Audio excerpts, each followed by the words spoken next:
Hello, my name is Christine Curry, and I am the Iowa Outreach Coordinator of the Izaak Walton League's Upper Mississippi River Initiative, UMRI. Welcome to our 2022 series on soil and water conservation, Thinking Like a Watershed program. This monthly series is a project of the Izaak Walton League's Upper Mississippi River Initiative with co-host Chris Henning of the Panora Conservation Chapter and Des Moines Chapter's Communication Director, Bud Hartley, and our other colleagues. We feature guests for 30 to 40 minutes presentations that shed light on good works done in the name of the Mississippi River and its uplands. In this way, we uplift our shared goals for a cleaner river, a cared for environment, and kinder communities. Recorded programs are available shortly after they are aired. Thank you for joining us this evening for another extraordinary presentation, The Power of One Mississippi and 20,000 River Citizens, How 58 Organizations Team Up to Drive Policy. Can the River Count on You? A call to action from Kelly McGinnis, Executive Director of the Mississippi River Network. This evening, Kelly will address the Mississippi Rivers Network's use of public outreach and policy advocacy, such as the Mississippi River Restoration Resilience Initiative Act.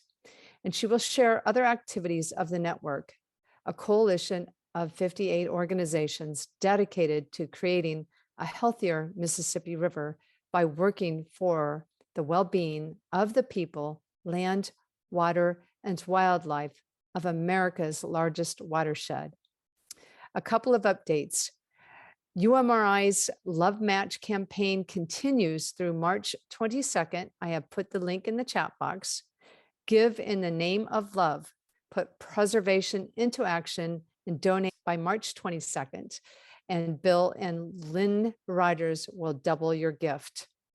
But act now. It's only good for the first 5,000 and through March 22nd. Your gifts fund ongoing water testing, public education and workshops, preservation and restoring the Upper Mississippi River watershed. Thank you. And we are honored to have Kelly McGinnis with us this evening. Priorities that, I'm sorry, that we all have. Let's go right back to that. So I mentioned that we implement the One Mississippi program, and I'll talk a little bit more about One Mississippi later on, but wanted to kind of explain the mechanics a little bit so this makes sense. Our goal is to connect with people of voting age. Of course, talking to younger people is important so they can connect to their values and excitement, but we focus in the One Mississippi program on connecting people to people of voting age because our theory of change involves moving people along the ladder of engagement, where ultimately we want to recruit someone to be a river citizen. We hope that they see themselves, their values, their interests reflected in our messaging and how we talk about the river. And then we want to educate them on the issues facing the river and the solutions to those issues, as well as provide a myriad of engagement opportunities, anything from, music festival along the river to using temperature loggers to see how your local streams temperature may change. But ultimately why we focus on people of voting age is we want to activate people to take advocacy action on behalf of the river to help impact policy change. We communicate with our river citizens via monthly newsletters and on social media, through emails, again, and through our members. And again, we ask river citizens to take advocacy action. This will not be the first time. I encourage you during this presentation to become a river citizen, and you just go to onemississippi.org. It is a button in the upper, well, there's multiple, but in the right-hand side to become a river citizen, and then you can know of all of the great things we're doing and hopefully find events to attend.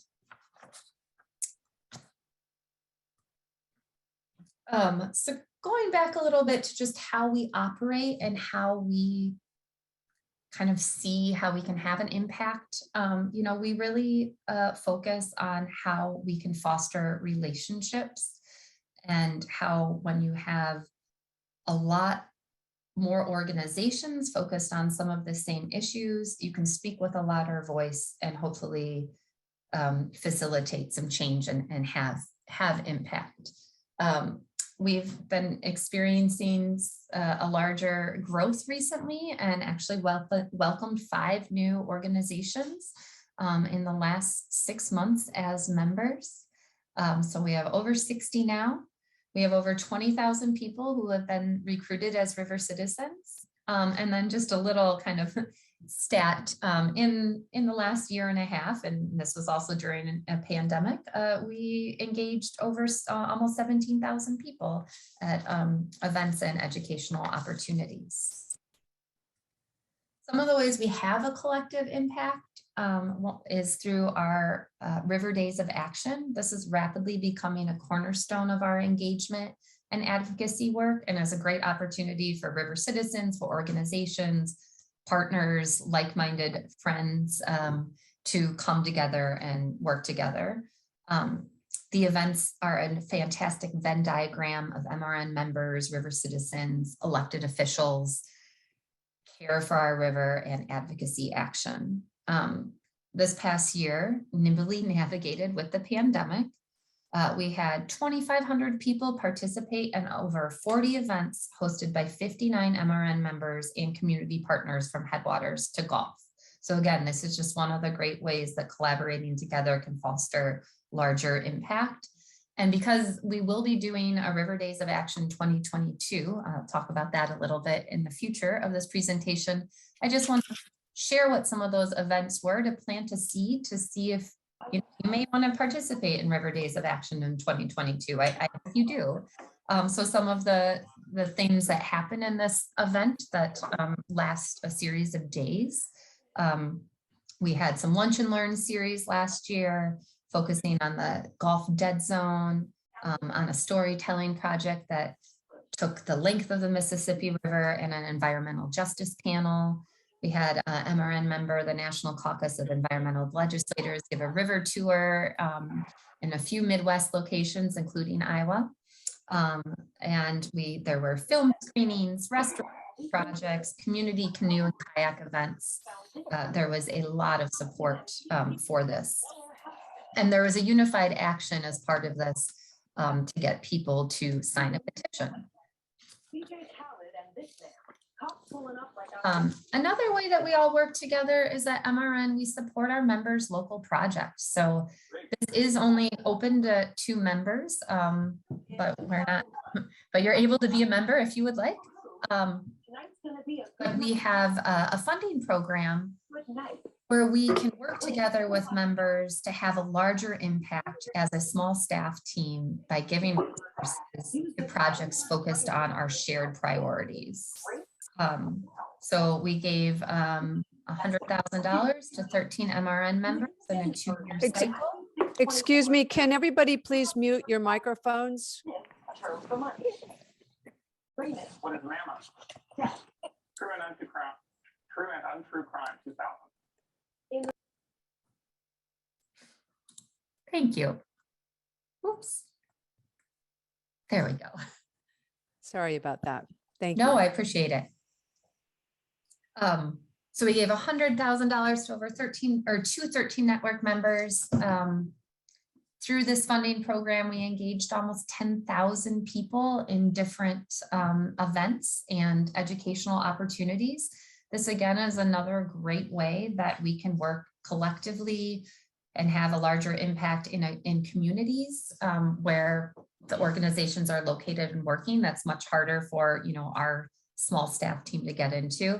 And just a fun little stat, 200 trees were planted, over 200 trees in this through this program in that cycle. I wanted to share a little bit about our policy focus. So MRN advances federal and state policies that promote just, equitable, and resilient communities by 1, protecting and restoring ecosystem form and function, by reducing impacts of agriculture and urban runoff, pollution, and by defending bedrock environmental legislation. Just some of our successes, and again, the way that we do our work and have greater impact is we had over 5,500 people take advocacy action. Now that was signing petitions, that was calling their legislators on the phone, and that was sending postcards and letters.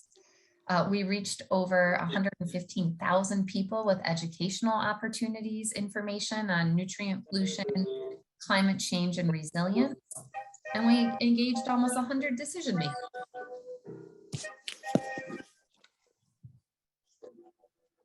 Really, Greece doesn't entertain much. And one of the things that we are really focused on, it's a new vision for the Mississippi River, is the Mississippi River Restoration and Resilience Initiative, or MRRRI. I will go into MRRRI in a little more detail in a few slides. But just wanted to share that, you know, MRN is a lead organization that's working towards of federal non-regulatory geographic program for the entirety of the river, with the goal to protect drinking water, to reduce flood and storm risks, to protect and restore wildlife habitat. And, you know, some of the things where we are in this effort, again, we've had over 85 organizations endorse it. We have 8 co-sponsors, and we have at least 10 organizations in each main STEM state really trying to take the lead in talking about this at the state level. And our champion is Congresswoman Betty McCollum. And then, you know, we are an actively anti-racist organization. So we're proud of this work.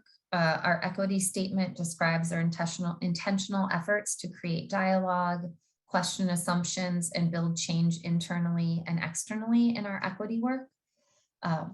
Ways this shows up is we share resources with member organizations and river citizens on topics of racism and environmental justice with a focus on the environmental movement. We have an anti-racism resources hub, which is on our website.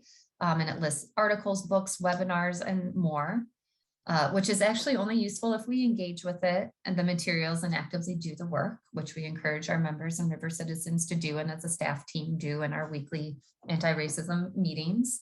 And this work often requires discomfort in challenging conversations, and for that you need to have strong relationships to foster trust. We're very committed to the process. And, you know, at the end of this, I'll drop our websites into the chat. We have the onemississippi.org, but we also have MississippiRiver.org, which is our organizational's website that has our anti-racism resources hub and a few other resources I'll be sharing.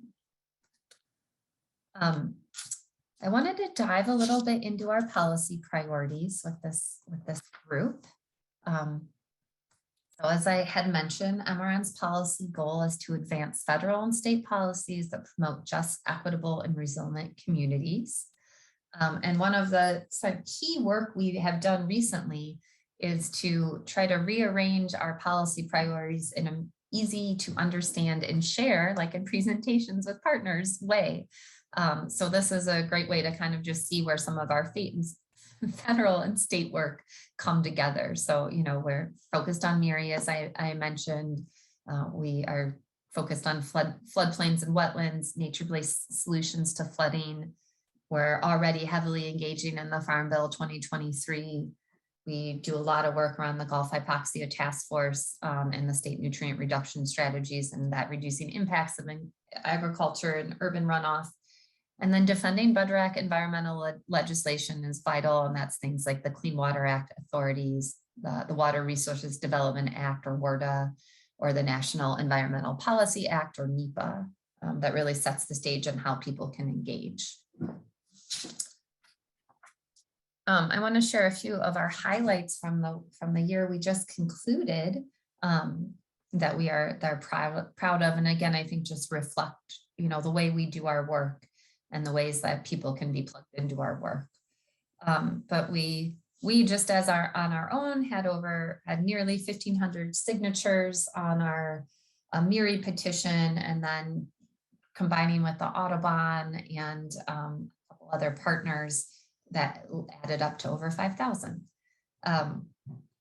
We're proud of the letter we sent to the Biden administration about our policy priorities that 24 MRN members joined. And we really have been, as I mentioned, focused on trying to interact with the Gulf Hypoxia Task Force. That is a organization run by the EPA that focuses on the state nutrient reduction strategies and trying to reduce the dead zone in the Gulf of Mexico.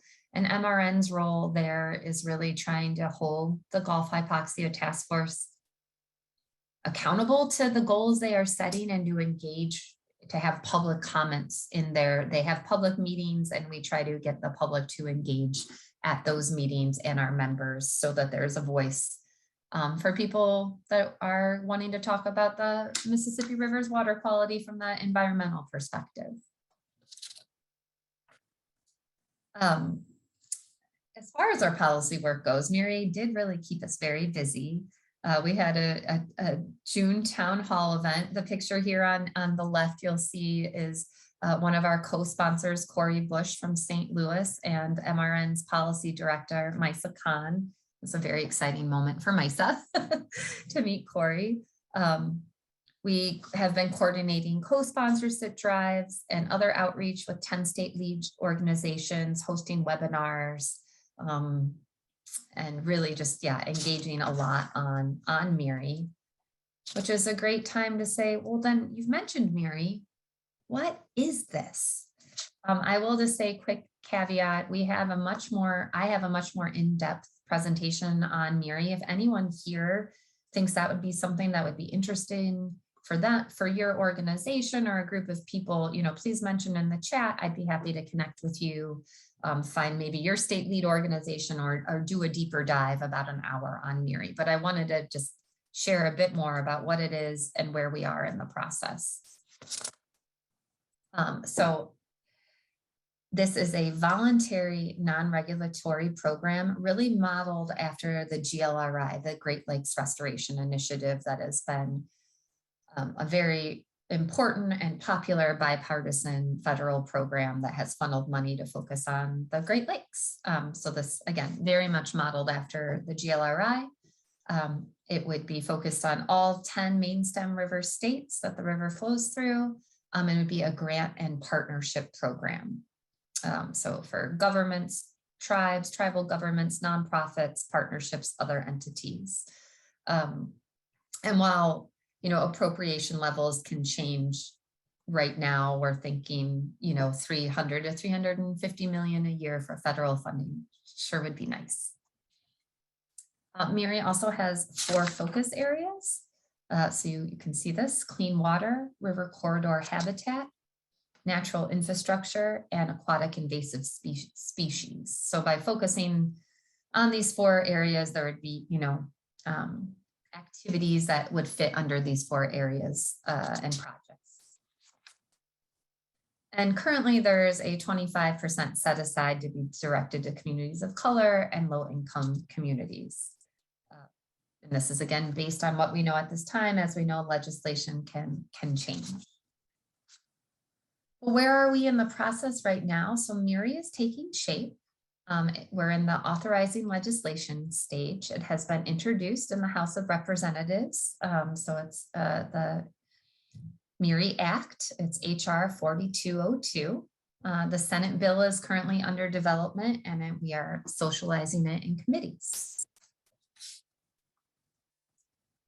And when you think about, I think for organizations, especially working in the states, it's really exciting to think about what kind of projects could the MRRRI Act actually fund. Like, what does this look like on the ground?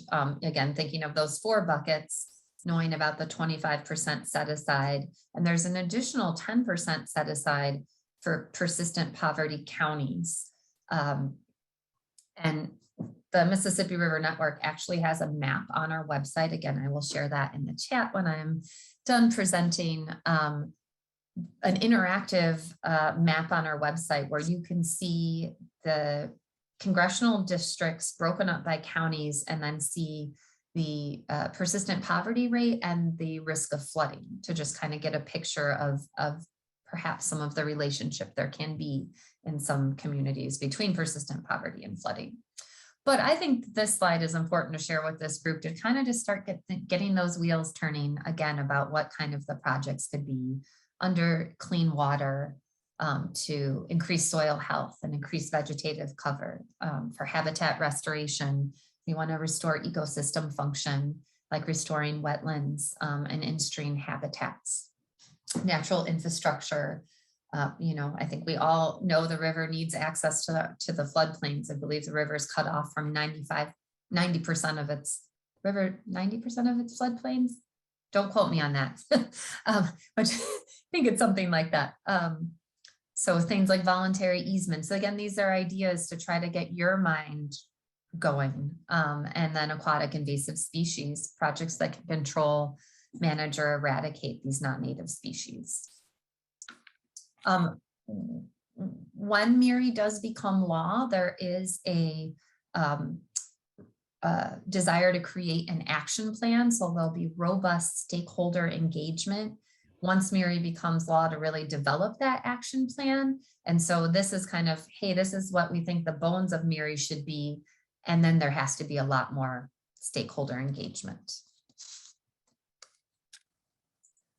So currently, if you're interested, how can organizations get involved and support MRRRI? Well, I think based on your org's strength or interest, or if you're an individual, based on your own relationships or interest.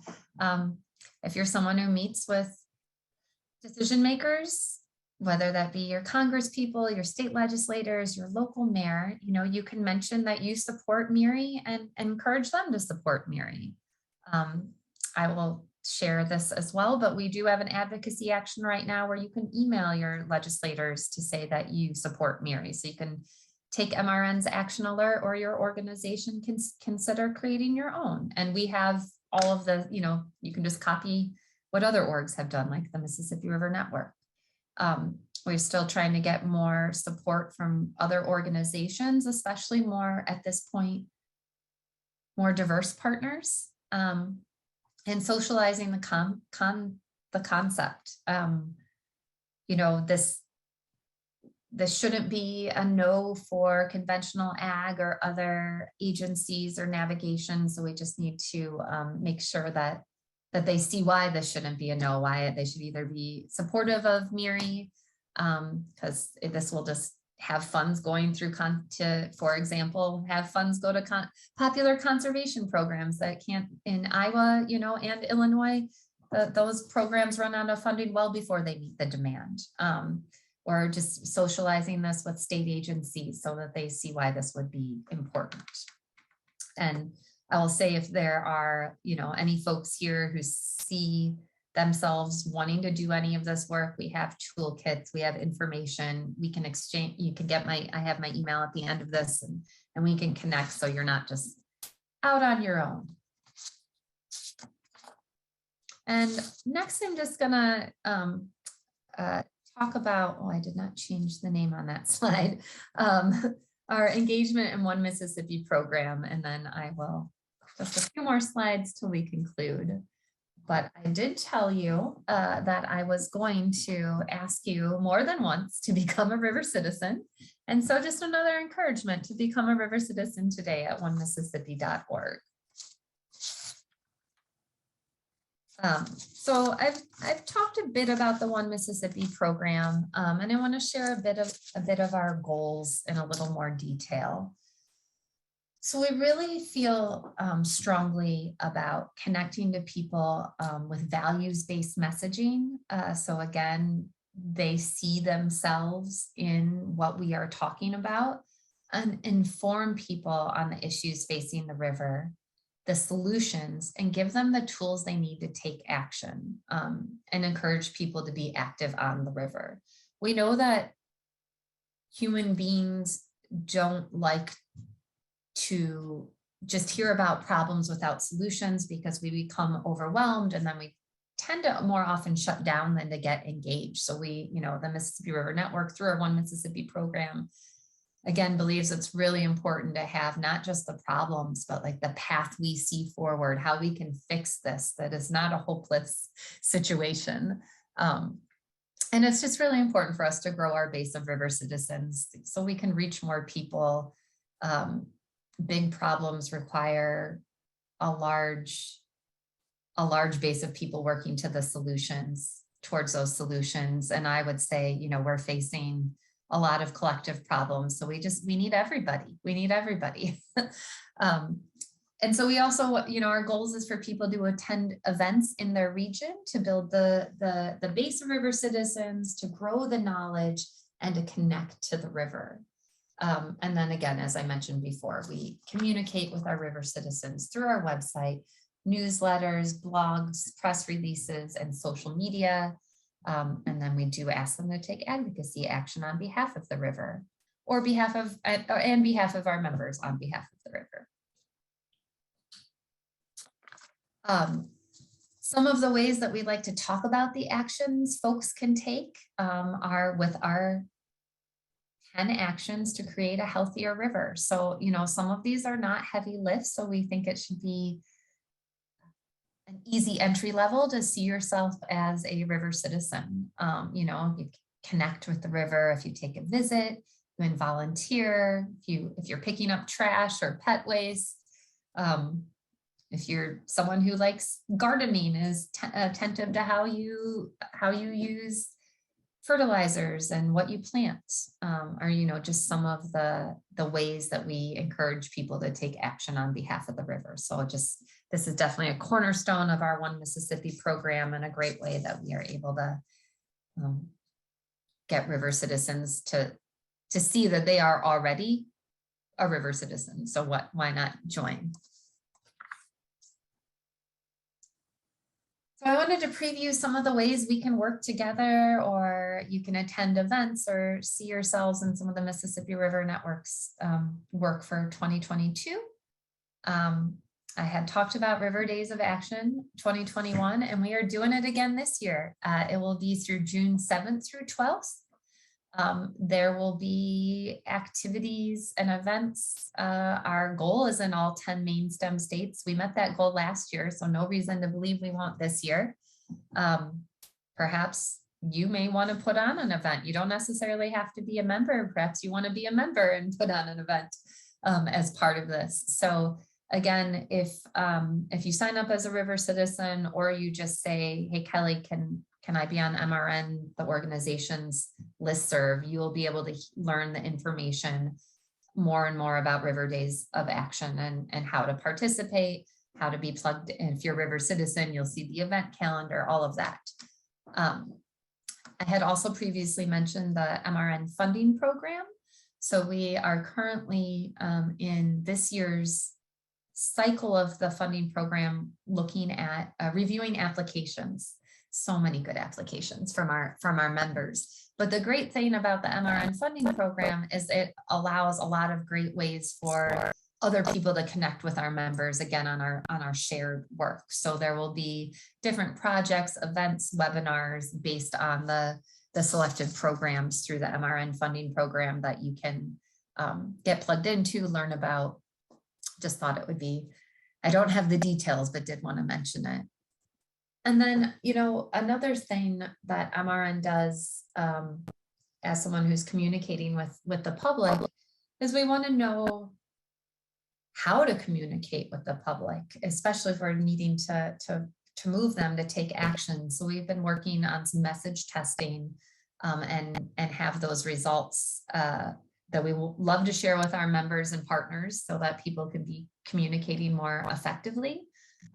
We will have those results, I believe, next month. Yes, next month. And we tested both images and words around how to talk to the general public about nutrient pollution, how to talk to them and what pictures resonate, how to talk to people about flooding, and how to talk to people about climate change.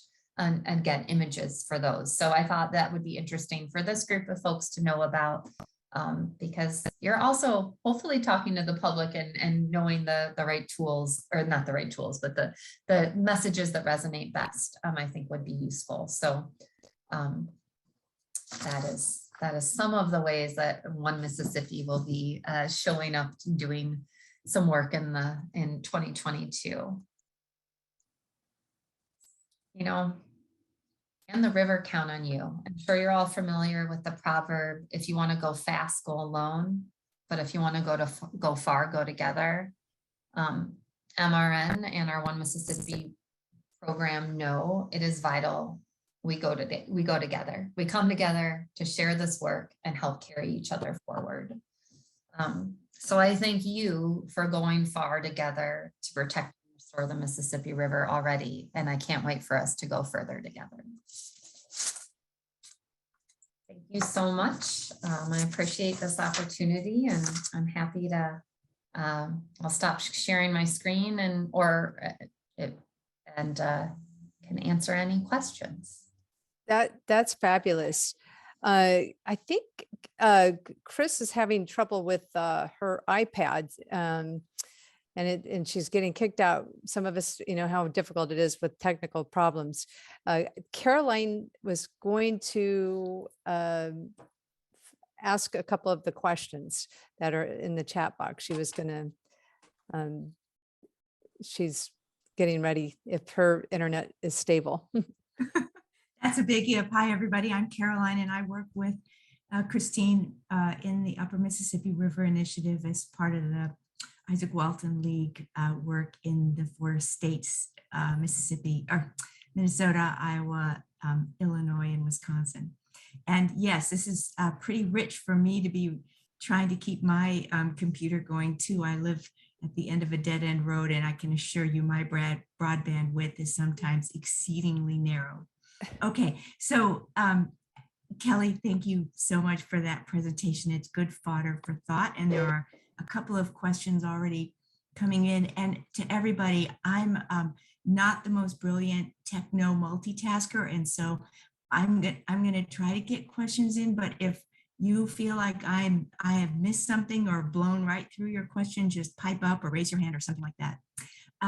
Here's a question from Mary Ellen Miller. She wants to know what MRN's relationship with the Corps of Engineers is. And I'm going to tie in another question that is related, I think. Similarly, your relationship with like county commissioners or farmers unions or Board of Soil and Water Resources in various states, Department of Agriculture. I can see the Corps of Engineers as a very targeted question, but similarly, your relationship with some of these other conventional water, soil related, agriculture related organizations. Can you address those relationships? Yeah, I would love to. That's a great question. So I appreciate it. I will say, I think first MRN our philosophy is we are fact-based, nonpartisan, and just want to provide information. And, so in an ideal world, that would mean we have great relationships with everybody and work well with everybody. But as we know, that's just not exactly how the world operates. But with the Army Corps of Engineers, we work well with them on some things like the Upper Mississippi River Restoration Program. That program has been, wildly successful. It's on its 35th anniversary. The Corps has done some really great projects. And then there are other projects where we see things differently than the Army Corps and provide that feedback in appropriate avenues. And, I think one of the main differences is, the Army Corps is definitely very focused on maintaining a 9-foot navigation channel for the entirety of the river. And we understand that, but that can have consequences, that we would like to try to find ways to alleviate. I would say for some of the other entities, it really depends because we are, as an organization, just the actual staff, we're just a very small team. So we don't personally have relationships with like all of our county commissioners and all of the states, but we're in the states where staff live. So currently right now we have a staff person who lives in Minnesota. We have a staff person who lives in Missouri. I live in Illinois. We have someone who operates as an outpost in Mississippi doing some outreach and podcast work. So I'd say in the area where there's some MRN staff, especially where our policy director is and in Illinois where I am, you know, there is a little bit more actual relationships between the MRN staff person and like their state agencies, their soil and water conservation districts and their mayors. But we really rely on our members to help be that connector to some of those more local groups, just because we don't have, you know, the actual capacity to make and maintain all those relationships. And then I think, you know, to conventional ag, we just realized that typically we're not the best messengers, and maybe not because of who do conventional ag want to listen to. It's definitely not an environmental group, but we have good relationships with some of our ag focused members that have, you know, farmers that have good relationships with their farmers union, so that we have an in and no, again, not in every state, not in every, but we have, you know, that's the way we try to operate. That makes sense. Let me throw in another question, Kelly, that came in a little earlier from Patrick Swanson. He asks if there's a plan for the Mississippi River Network to expand to the Missouri and Ohio River watersheds, since they are, as he says, the big feeders of the lower Mississippi River. What's your thought about that? Having just talked about your small staff, that's all you want to hear is how to expand your services. But talk about that. Oh, I mean, I think so. In one way, I would say we're open to members joining us, and you know, some of our members do focus on not just the Mississippi, and as you know, the Missouri and Ohio are great examples. And so we try to currently support projects that actually even maybe focus on the Missouri or Ohio. And I could share an example. Through our last round of MRN funding, we funded our member, the Iowa Environmental Council, to do community engagement work and decision maker education about flooding on the Missouri, because it still impacts the Mississippi as well. So I think those are ways we currently do that work. And then I think it would be wonderful to have a plan to expand in a more focused way, that we just, you know, honestly currently don't have that. And I think, as Caroline said, probably because we just have a small staff. And we know that fundraising is challenging. Well, that's a good segue, Kelly. Mary Ellen asks also, how are you guys funded? Are you a 501c3? If I become a river citizen, is that does that come with member dues? Are your 60 or 61 members, are they dues paying? How are you funded? That's a great question. So we are a 501c3. Our members do not pay dues. So it is free to be a member, and hopefully, you know, the give get is you get capacity building, and we get ways to amplify our issues. And river citizens do not have to pay dues. We did only very recently, and just last fall, just started our first individual giving campaign. So, you know, if you're a river citizen, you'll get an email a few times a year to say, hey, make a donation. But we want rivers, even if you can't ever make a donation, that's fine. Please be a river citizen. It's free. It is free, and it will always be free. And then, so we currently are funded through grants. We're generously funded by the Walton Family Foundation. We are a previous fundee of the McKnight Foundation, who had a extensive Mississippi River program for over 25 years. They have since ended it to focus on other things. And so we're kind of looking for more opportunities. I would say that is a challenge in being an organization focused on the entirety of the river. There's not a lot of funding opportunities focused on the entirety of the river. Okay, good. Here's another question that came in. Similarly to the Corps of Engineers, what's your relationship with the Department of the Interior, Fish and Wildlife, for example? Yeah, I think we have a good relationship with the Department of Interior, with the Fish and Wildlife Service. If we're talking about the federal agencies, when we do our DC fly-in, we try to meet with at least a few federal agencies as well. And our DC fly-in is just when we take our members to Washington, DC, or that's a pandemic when we go on Zoom to Washington, DC for meetings. We try to meet with DOI and EPA and Department of Environmental Quality. Right now we're working with the Association of State Fish and Wildlife Agencies to get their support on MRRRI. So I would say friendly relationships and that we appreciate.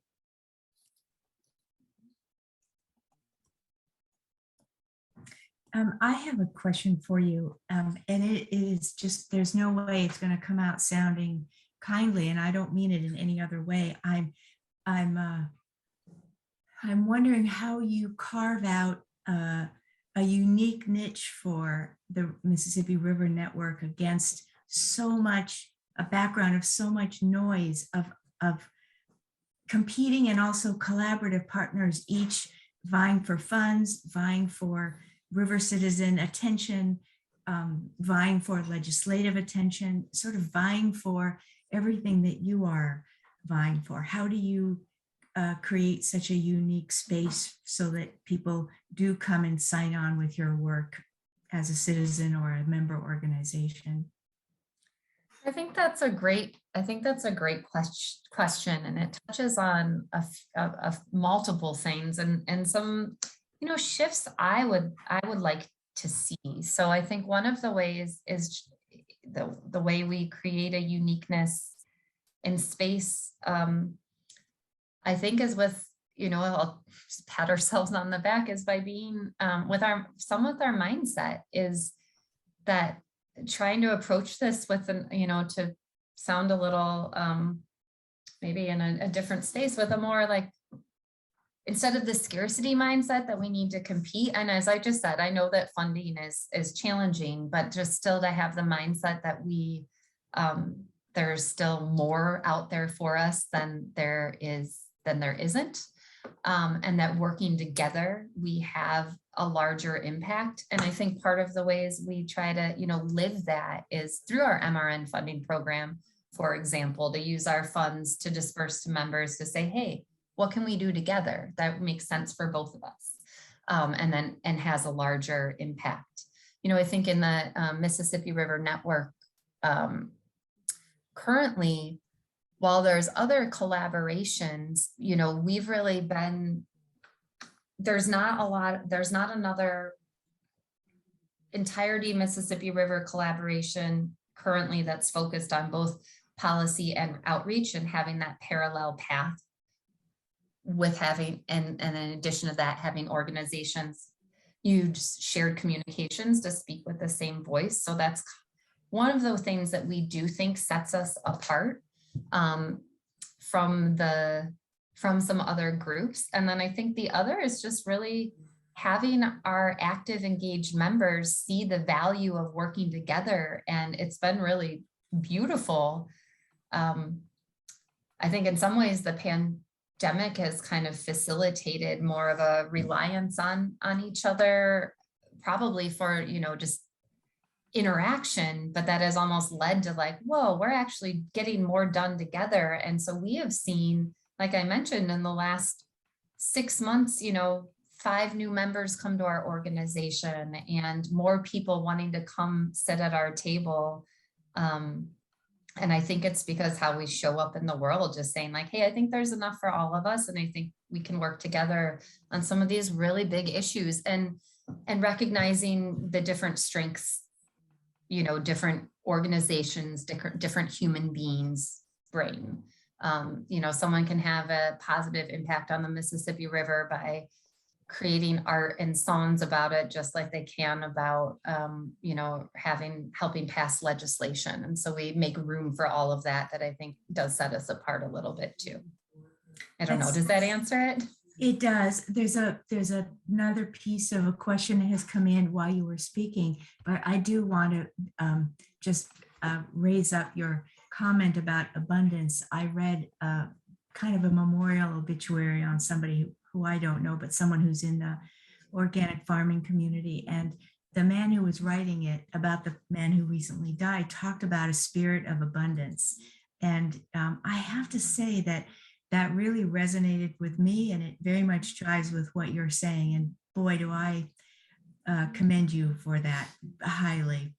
That said, another participant has asked about reasons, if you know any, why people would not join MRRRI and be a participant as a member or a citizen, a river citizen. Do you have any sense of that? You know, unfortunately, I do, because I think, as I mentioned, how it is modeled after the Great Lakes Restoration Initiative, which has had just tremendous bipartisan support from the beginning. And even a few years ago, during the Trump administration, there was a time when that administration wanted to zero out all the funding, and it had tremendous bipartisan uproar. So, you know, these kind of programs traditionally have always had a lot of bipartisan support, and the fact that it's non-regulatory and a grant program that just helps infuse money makes it seem like a no-brainer. But I think, you know, I think from an industry perspective, I think it's more just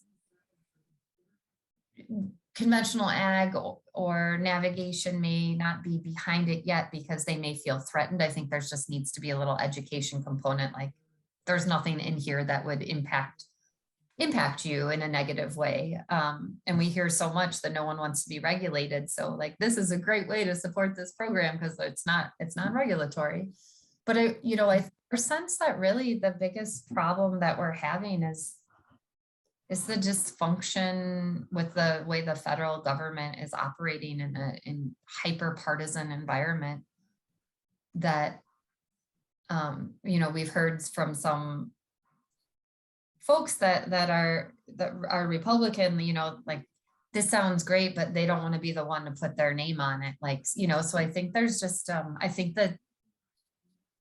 there's just a lot of hyper partisanship that extends well beyond, you know, environmental, everything, pretty much. And that seems to be our biggest challenge right now.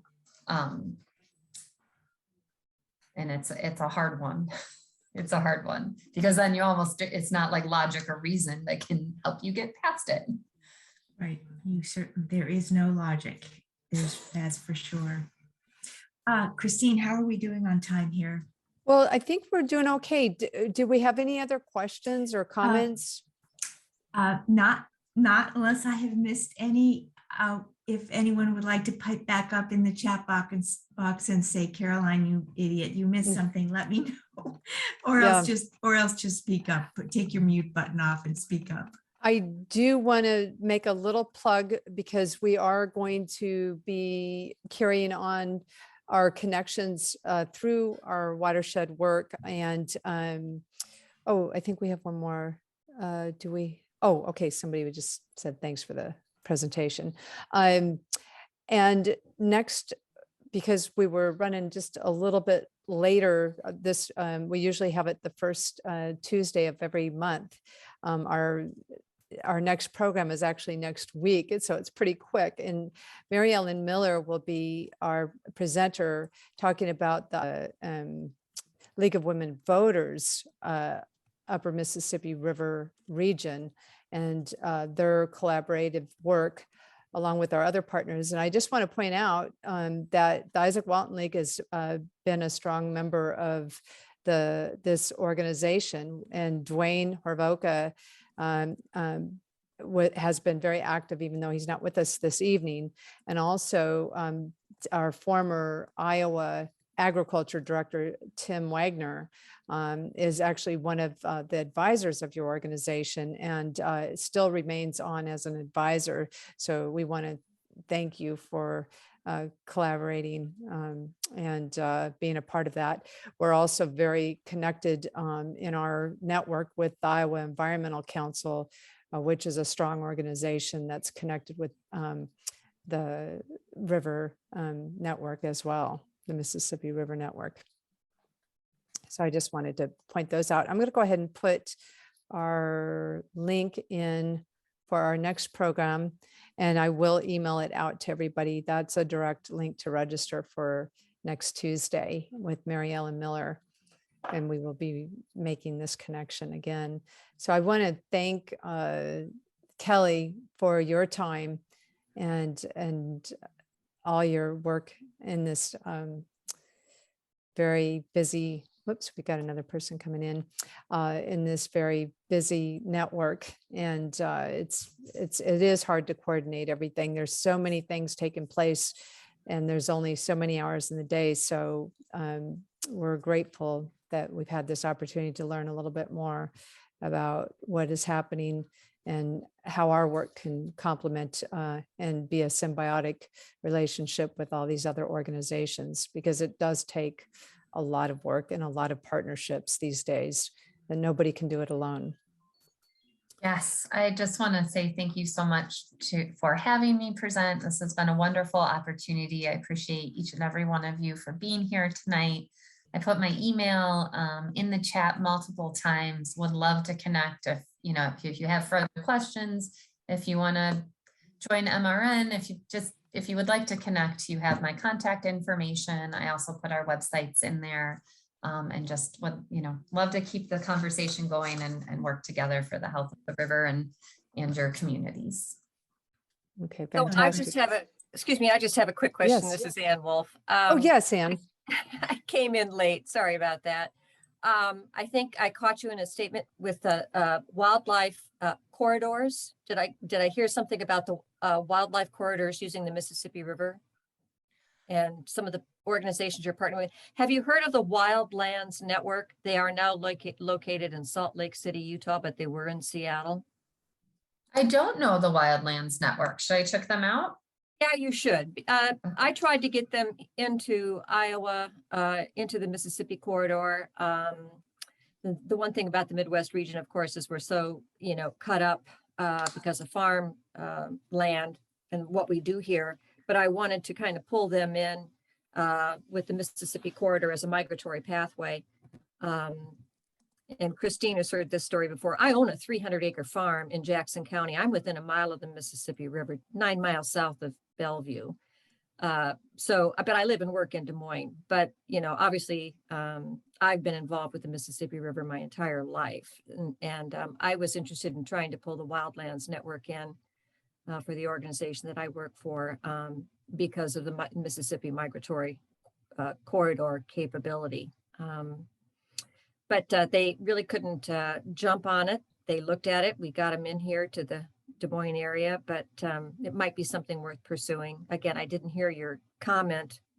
I think I came in like at the last sentence. You were talking about wildlife nonprofits or something, and I just kind of wanted to throw the Wildlands Network out there. I knew the executive director at the time, and he's now as a consultant. He's a lawyer, environmental lawyer. But just passing along some information. Yeah, that's great. And I just wanted to point out too, we do record our sessions, and unfortunately, I didn't get it started. So we missed a few slides, and I'm going to try to pull it together and do the introduction. And maybe I can pop up Kelly's couple slides that I didn't get on before and incorporate those in. So I'll be doing a little bit of editing, and it will be available soon. Thank you. So Christine, you send that out to everybody here, right? yes, I will send out the link as soon as I get it, as soon as it's uploaded to YouTube. Hey, Kelly, do you have time for one more question? It's about the Farm Bill, and as they say, in the 30 seconds we have left, can you, I saw Farm Bill on one of your slides, and so somehow you guys try to get a voice in on that too. And I know you have a new committee going, so do you want to talk Yes. about that for a minute? Okay. Yes, so, the Farm Bill, a huge piece of legislation, is reauthorized about every 5 years. And so it needs to be reauthorized at the end of September 2023, so it does not expire. The Farm Bill, has our important programs for conservation, but it's also the program that it has SNAP, the food stamp benefits. And so it's a very important program in many ways. And the piece we focus on is quite small, is the conservation programs. But this far out, we are actually, one of our members is the National Sustainable Agriculture Coalition, and they work heavily on the Farm Bill. And so and they're currently involved in creating marker bills. So it's really like, what do we want to see in the Farm Bill 2023? Let's start putting together those bills, even though we know they're not going to actually become bills right now, right? But we're putting together the changes we'd like, what are we aspiring in the Farm Bill? So we are convening I believe it's every few month meetings to talk about what MRN members are doing, what our priorities are, to do some power and influence mapping, to see how we can how we can influence where the next Farm Bill spends some of its conservation dollars and program funds. So it's definitely a long runway, but I mean, this work started actually in the summer. So it's definitely, a good time to start getting involved and gearing up for the Farm Bill 2023. So if that's something people are interested in, I can, you can definitely email me, and we can even try to connect you on if you want to join the Farm Bill Issue Committee to learn more, that is an option. Fantastic. Well, I really appreciate everybody's time. Thank you for tuning in. And if you're okay, I will keep you updated and get you a recording. And thanks, David Mengi. Really appreciate everybody's time, and have a beautiful evening and a beautiful week. And we'll see you next time. Next week. All Yeah, right, next Kelly, week. thank you again. It's really great. Yeah, Thank you, everyone. Lovely I to meet appreciate you. it. Yeah. It's nice to see y'all. Have a great evening, everyone. All right. Thanks. Thank you. Good Gratitude. night. Good night, everyone. Bye-bye. Thanks, Caroline, for. Yeah, you too, Christine. Okay. Bye. Bye-bye. Thank you, everybody.